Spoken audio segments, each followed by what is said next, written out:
വിവോയുടെ Vivo Y200 GT എന്ന പുതിയൊരു smart phone ഇപ്പോൾ ലോഞ്ച് ചെയ്തിട്ടുണ്ട്. ഈ ഒരു വീഡിയോയിൽ നമ്മൾ നോക്കാൻ പോകുന്നത് വിവോ Y200 GT എന്നുള്ള സ്മാർട്ട് ഫോണിനെ പറ്റിയിട്ടാണ്. നമ്മൾ ആദ്യം ഫീച്ചേഴ്സും കാര്യങ്ങളൊക്കെ നോക്കുകയാണെന്നുണ്ടെങ്കിൽ ഡിസ്പ്ലേയുടെ കാര്യത്തിൽ വിവോ Y200 GT 6.78 ഇഞ്ചിൻ്റെ 1.5K ഡിസ്പ്ലേ ആണ് വരുന്നത്. അപ്പോൾ ഫുൾ HD റെസൊല്യൂഷനേക്കാളും ബെറ്റർ ആയിട്ടുള്ള റെസൊല്യൂഷനും കാര്യങ്ങളൊക്കെ ഇതിൽ വരുന്നുണ്ട്. പിന്നെ AMOLED ഡിസ്പ്ലേ ഇതിൽ കൊടുത്തിട്ടുണ്ട്. 144 ഹെർട്സിന്റെ റിഫ്രഷ് റേറ്റ് സപ്പോർട്ട് ചെയ്യുന്നുണ്ട്. അതുപോലെ തന്നെ പഞ്ചോൾ ഡിസൈനും ഇതിൽ കൊടുത്തിട്ടുണ്ട്. പഞ്ചോൾ വരുന്ന ടോപ്പ് സെൻറ്റർ ഭാഗത്തായിട്ടാണ്. വളരെ കൂടിയ 4500 നിറ്റ്സിന്റെ പീക്ക് ബ്രൈറ്റ്നസും കാര്യങ്ങളൊക്കെ ഇതിൽ വരുന്നുണ്ട്.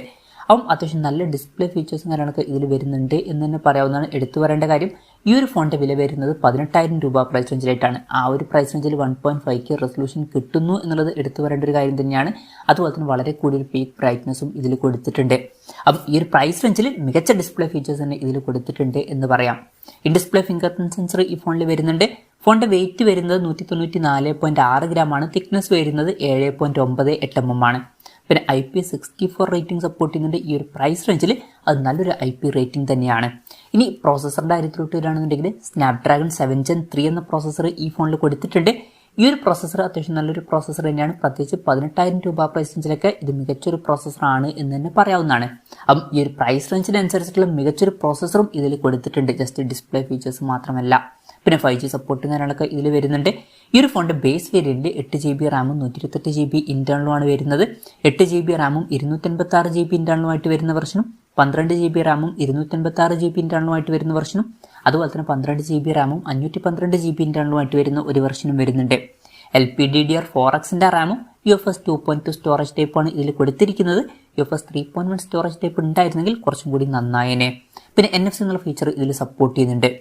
പിന്നെ IR ബ്ലാസ്റ്റർ എന്നുള്ള ഫീച്ചറും വരുന്നുണ്ട്. ഈ ഫോൺ റിമോട്ടൊക്കെ ആയിട്ട് യൂസ് ചെയ്യാൻ കഴിയുന്നതായിരിക്കും. VC ലിക്വിഡ് കൂളിംഗ് എന്നുള്ള ഫീച്ചർ ഇതിൽ വരുന്നുണ്ട്. ഫോൺ പെട്ടെന്ന് ഹീറ്റ് ആകാതിരിക്കാനാണ് ഈ ഒരു ഫീച്ചർ. പിന്നെ നല്ല വൈബ്രേഷൻ എഫക്റ്റിന് വേണ്ടിയിട്ട് X-ആക്സിസ് ലീനിയർ മോട്ടർ ഇതിൽ കൊടുത്തിട്ടുണ്ട്. 3.5 mm ഓഡിയോ ജാക്ക് ഈ ഫോണിൽ വരുന്നില്ല. Android 14 ബേസ് ആയിട്ടുള്ള സോഫ്റ്റ്വെയർ ആണ് ഈ ഫോണിൽ വരുന്നത്. ക്യാമറയുടെ കാര്യം പറയുകയാണെന്നുണ്ടെങ്കിൽ ഫോണിൻ്റെ പിന്നിൽ ഡ്യുവൽ ക്യാമറ സെറ്റപ്പാണ് കൊടുത്തിരിക്കുന്നത്. 50 മെഗാപിക്സലിന്റെ f1.79 അപ്പേഴ്സിൽ വരുന്ന മെയിൻ ക്യാമറ സെൻസറാണ് ഈ ഫോണിൽ വരുന്നത്. ഇത് സോണി LYT600 സെൻസറാണ്. ഈ ഒരു പ്രൈസ് റേഞ്ചിൽ ഇത് നല്ലൊരു മെയിൻ ക്യാമറ സെൻസറൊക്കെ തന്നെയാണ്. പിന്നെ ഇതിൽ OSന്റെ സപ്പോർട്ടും വരുന്നുണ്ട്. ഇത് കൂടാതെ 2 മെഗാപിക്സലിന്റെ f2.4 അപ്പേഴ്സിൽ വരുന്ന ഒരു സെൻസറാണ് കൊടുത്തിരിക്കുന്നത്. അപ്പം ഇതിൽ അൾട്രാ വൈഡ് ആംഗിൾ ലെൻസ് ഒന്നും വരുന്നില്ല. അതും കൂടി ഉണ്ടായിരുന്നെങ്കിൽ കുറച്ചും കൂടി നന്നായനെ. എന്നാലും നല്ലൊരു മെയിൻ ക്യാമറ സെൻസർ ഇതിൽ കൊടുത്തിട്ടുണ്ട്. പിന്നെ ഫ്രണ്ടിൽ 16 മെഗാപിക്സലിന്റെ f2.45 അപ്പേഴ്സിൽ വരുന്ന സെൽഫി ക്യാമറ കൊടുത്തിട്ടുണ്ട്. ബാറ്ററിയുടെ കാര്യത്തിൽ 6000 mAh ബാറ്ററി വരുന്നുണ്ട്. വളരെ കൂടിയൊരു ബാറ്ററി കപ്പാസിറ്റി ഇതിൽ കൊടുത്തിട്ടുണ്ട്. അതുമാത്രമല്ല 80 വാട്ടിൻ്റെ ഫാസ്റ്റ് ചാർജിങ് സപ്പോർട്ടും ഇതിൽ വരുന്നുണ്ട്. അപ്പോൾ നല്ലൊരു ചാർജിങ് സ്പീഡും ഇതിൽ വരുന്നുണ്ട്. Type-C ചാർജിങ് പോർട്ടുമായിട്ടാണ് ഈ ഒരു സ്മാർട്ട് ഫോൺ വരുന്നത്. അപ്പം മികച്ചൊരു ബാറ്ററി സെറ്റപ്പും കാര്യങ്ങളൊക്കെ ഈ ഫോണിൽ വരുന്നുണ്ട് എന്ന് തന്നെ പറയാവുന്നതാണ്. അപ്പം ഇതൊക്കെയാണ് ഫീച്ചേഴ്സിനെ പറ്റി പറയാനുള്ള കാര്യങ്ങൾ. പിന്നെ ഈ ഒരു സ്മാർട്ട് ഫോൺ ഇപ്പം ഇന്ത്യൻ മാർക്കറ്റിൽ ലോഞ്ച് ചെയ്തിട്ടില്ല. ഇപ്പോൾ ചൈനീസ് മാർക്കറ്റിലാണ് ഈ സ്മാർട്ട് ഫോൺ ലോഞ്ച് ചെയ്തിരിക്കുന്നത്. ചൈനീസ് മാർക്കറ്റിൽ ഈ ഫോൺ ലോഞ്ച് ചെയ്തിരിക്കുന്നത് 1599 യുവാൻ എന്ന പ്രൈസിങ്ങിലാണ്. അതായത് 18,000 രൂപ പ്രൈസ് റേഞ്ചിലൊക്കെ ആയിട്ട്.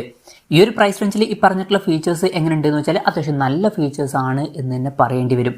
ഈ ഒരു പ്രൈസ് റേഞ്ചിൽ മികച്ച ഡിസ്പ്ലേ ഫീച്ചേഴ്സും മികച്ചൊരു പ്രോസസ്സറും കാര്യങ്ങൾ കൊടുത്തിട്ടുണ്ട്. തരക്കേടില്ലാത്ത ക്യാമറ സ്പെസിഫിക്കേഷനും പിന്നെ മികച്ച ബാറ്ററി സെറ്റപ്പും ഇതിൽ വരുന്നുണ്ട്. അപ്പോൾ മൊത്തത്തിൽ നോക്കുമ്പോൾ ഈ ഒരു പ്രൈസ് റേഞ്ചിൽ വളരെ മികച്ച ഫീച്ചേഴ്സുമായിട്ട് വരുന്ന ഒരു ഫോണാണ് ഈ ഫോൺ എന്നൊക്കെ പറയാവുന്നതാണ്. ഇനി ഇന്ത്യൻ മാർക്കറ്റിൽ ഈ ഫോൺ ലോഞ്ച് ചെയ്യുമെന്ന് വെച്ചാൽ ചിലപ്പം ലോഞ്ച് ചെയ്തേക്കാം. പക്ഷേ ഇതേ പേരിൽ വന്നോളണം എന്നൊന്നുമില്ല. ചിലപ്പം വേറെ ഏതെങ്കിലുമൊക്കെ പേരിലായിട്ട് ഈ ഫോൺ ലോഞ്ച് ചെയ്തേക്കാം. ഇനി ഇന്ത്യൻ മാർക്കറ്റിൽ ലോഞ്ച് ചെയ്യുകയാണെന്നുണ്ടെങ്കിൽ വില കുറച്ചും കൂടി കൂടാനും ചാൻസ് ഉണ്ട്. കാരണം പൊതുവേ വിവോ ഓഫ്ലൈൻ മാർക്കറ്റിലായിട്ടാണ് ഫോണുകൾ ലോഞ്ച് ചെയ്യാറ്.